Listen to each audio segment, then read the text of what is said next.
नमस्कार, आप देख रहे हैं न्यूज 24/7 इंडिया। मैं हूं आपके साथ सपना मदेशिया। चलिए शुरुआत करते हैं आज की कुछ खास खबरों से।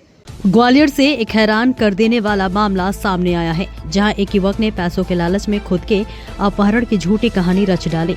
युवक ने खुद को कैद में बताया और घर वालों को फोन कर डराते हुए पैसों की मांग की।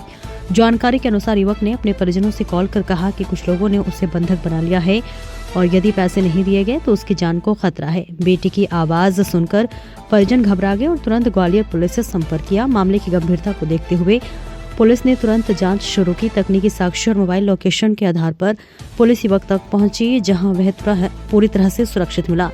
सख्त पूछताछ में युवक ने स्वीकार किया कि उसने खुद को कैद दिखाने का नाटक सिर्फ घर वाले से पैसे लेने के लिए किया था। पुलिस ने युवक को हिरासत में लेकर पूछताछ की और आवश्यक कानूनी कार्रवाई की। वहीं परिजनों ने पुलिस की तत्परता की सराहना करते हुए राहत की सांस ली।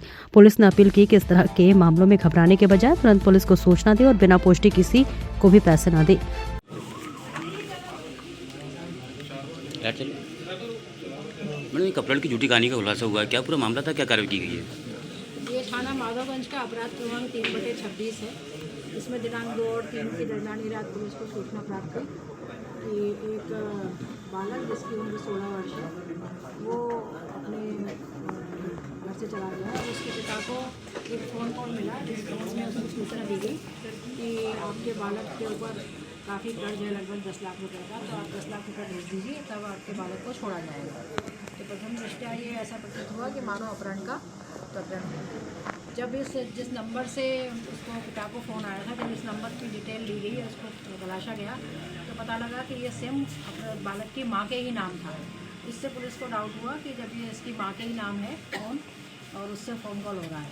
रात में जिस नंबर से फ़ोन आया था उस नंबर की लोकेशंस वगैरह लेते हुए और शहर में काफ़ी नाकाबंदी और सर्चिंग वगैरह की गई। उसके जवाब से ये बालक सुबह अपनी बहन के घर फूलबाग पे पहुँच गया और वहाँ से जब सूचना प्राप्त हुई तो उसे दस्तयाब किया गया।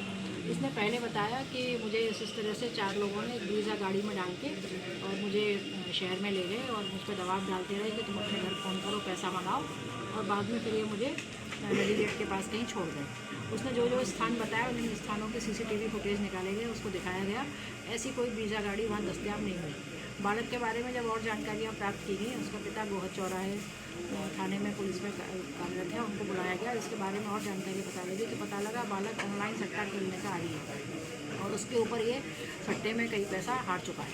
और जब इससे और सख्ती से पूछताछ हुई और उसको बताया कि ये फ़ोन नंबर तो तुम्हारी माँ के नाम ही है जिससे रैंसम कॉल आया है, तो इसने बताया कि आरोपियों ने मेरे फ़ोन को सिम को अपने फ़ोन में डाल के फ़ोन किया था। जब IMEI सर्च दिखाई तो ऐसा कोई फ़ोन भी नहीं बदला गया था।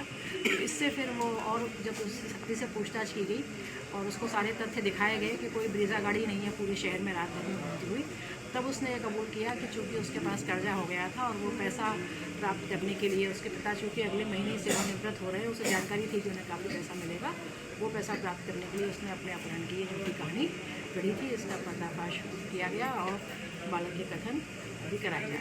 युवक का कुछ सहयोगी भी था मैम, या युवक का कुछ सहयोगी भी था? कहानी कैसे रची, क्या सोच के?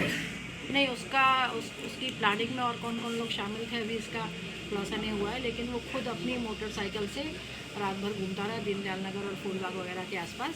और पूर्व में उसने अपनी एक मोटरसाइकिल अपने एक दोस्त को गिरवी भी रखी थी, इसकी भी जानकारी हुई है। उस मोटरसाइकिल की और उसके दोस्त की भी तलाश की जा रही है। जो फ़ोन कॉल आया था उसमें से कुछ पैसों की मांग भी हुई थी घर वालों से? हाँ, फ़ोन कॉल उसने चूँकि स्वयं ही अपनी ही सिम से कराया था, अपने किसी दोस्त की मदद से अपनी आवाज़ बदल के या दोस्त के द्वारा, और जो कि उसकी माँ का ही नाम था, और उसने अपने पिता से पैसा हड़पने की दृष्टि से फ़ोन कॉल कराया। फिलहाल इस खबर में इतना ही। दीजिए इजाजत, नमस्कार।